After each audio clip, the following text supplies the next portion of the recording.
That's not my job. That's not my job. Hey everybody, welcome to another episode of BrewTube. That's not my job is referring to sales leads. I am of the opinion that it is not an employer's job to provide sales reps with sales leads. It's a sales rep's job to prospect. Better yet, to build a personal brand that's so magnetic, prospects are attracted to them. And they don't have to prospect. It's inbound. They have a waiting list. I share this with you because I was speaking with a coaching client of mine today, and one of his sales reps has commented that he needs more leads. He's also commented that he has some free time on his hands at work, and if there's anything else they need him to do, he'd be happy to do so. It took every ounce of self-restraint that I had in my body not to laugh when I heard that, for a couple of reasons. Number one, it's not the employer's job to generate leads. You generate your own leads, in my opinion. If I'm providing you with leads, then you're really not a salesperson, you're an order taker. And there's a big difference between an order taker and a sales maker.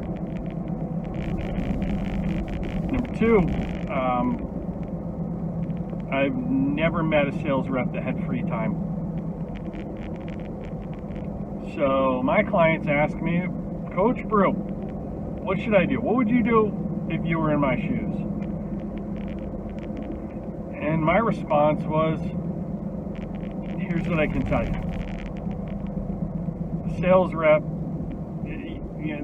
they're not indoor cats. They should be out hunting, not being fed leads. They should be out hunting. Number one. Number two, salespeople never have free time. And I shared with him what was shared with me, which I've passed along when I was a sales manager to my sales reps. I was sitting at my desk when I worked for ESPN Radio in the Carolinas. I was a sales manager. First I was a sales rep and on-air host. Hosted the show in the evenings, sold by day, sponsorship to my own show and stuff. Anyway, sitting at my desk, and I wasn't prospecting, calling, typing up orders, and the station owner just looked at me and said, "What are you doing?" And I said, "Well, all out of leads." This is Coach Brew before he was Business Coach Brew, sort of Brew version 1.0. I said, right now I'm all out of leads, and just taking care of a little paperwork. He said, "You're all out of leads?" "You're not all out of leads." Walks over to the bookshelf right next to my desk and plunks down the yellow pages on my desk. Like, boom! Right in front of me. He's like, "You've talked to all these businesses? None of them are interested in sponsoring your show? None of them want to buy advertising on the station?" I'm like, okay, point proven. Never out of leads. This is before you really use the internet to do research. If you don't know what the yellow pages are, you're a millennial or Gen Z listening to this, watching this, ask your parents or Google it. What is the phone book? What is the yellow pages? You'll find out quick. So,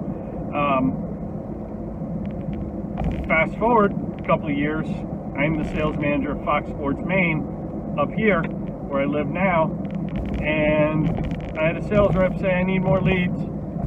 We're not getting any leads, from the company inbox, the contact us page on the website, yada, yada, yada." What do you think Coach Brew pulled out of his bag of tricks? Boom! phone book on the desk. All leads you need. And that computer you got there that we paid for, it's got the internet. Those are all leads you need. And I firmly believe that regardless of what industry you're in, you should be providing your own leads. I mean, if you're a business owner, no one's giving you leads. You have to create your own leads. So if you want people to think like an owner who work for you and to be entrepreneurial, it's actually one of the best lessons you can teach them. It's not punitive. It's a good lesson.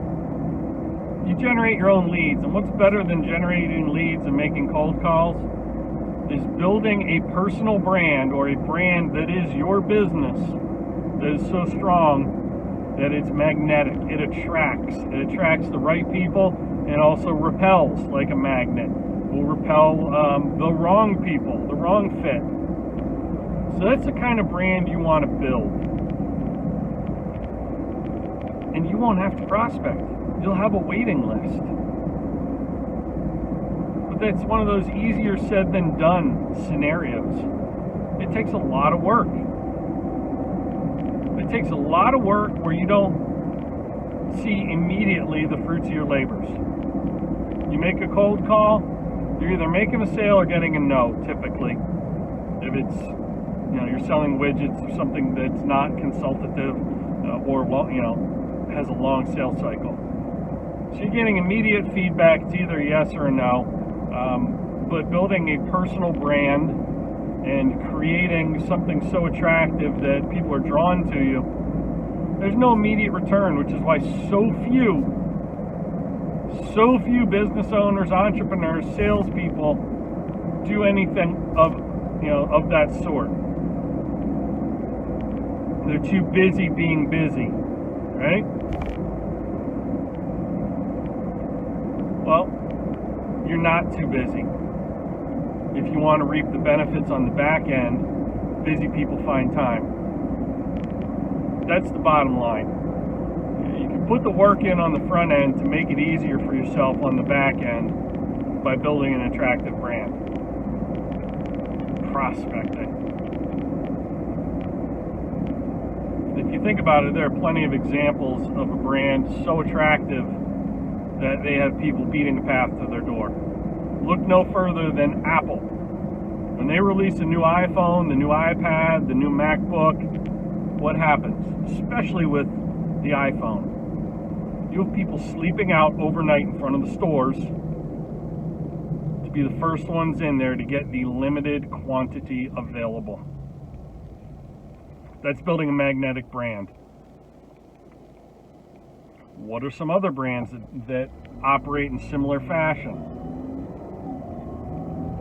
Think about brands that don't have customers, they don't have clients, they have fans.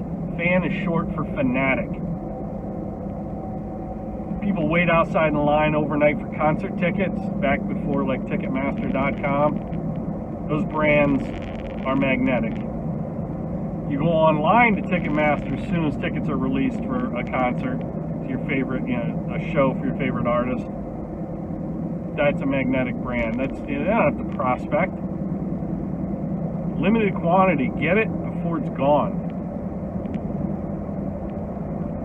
People are fanatical about certain products because that product has built relationships and allegiances.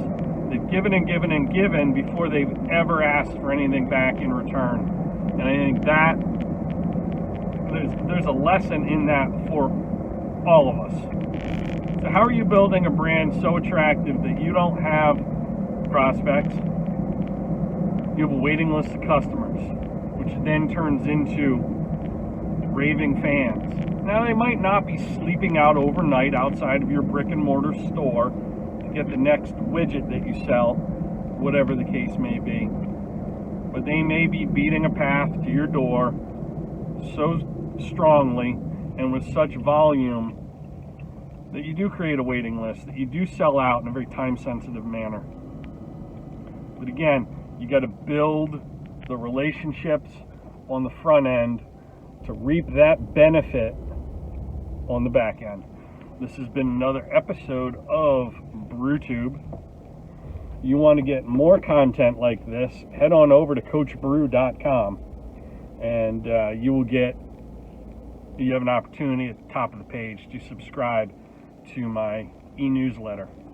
When you do that, you get a 12-page report automatically delivered to your inbox that reads 12 ways to double your sales, double your results. Couldn't think of a better thing for you. And if you like this video, emotionally, physically, hit the like button down, I think over here, and go ahead and click subscribe over here. You can also click that little bell to ring the bell. It's a notification bell that'll let you know the next time I drop more content on here. And comment if you have a shining example of a magnetic brand, if you are a shining example of a magnetic brand, or if you simply have any questions or comments. Thanks for watching. We'll catch you on the next episode of BrewTube.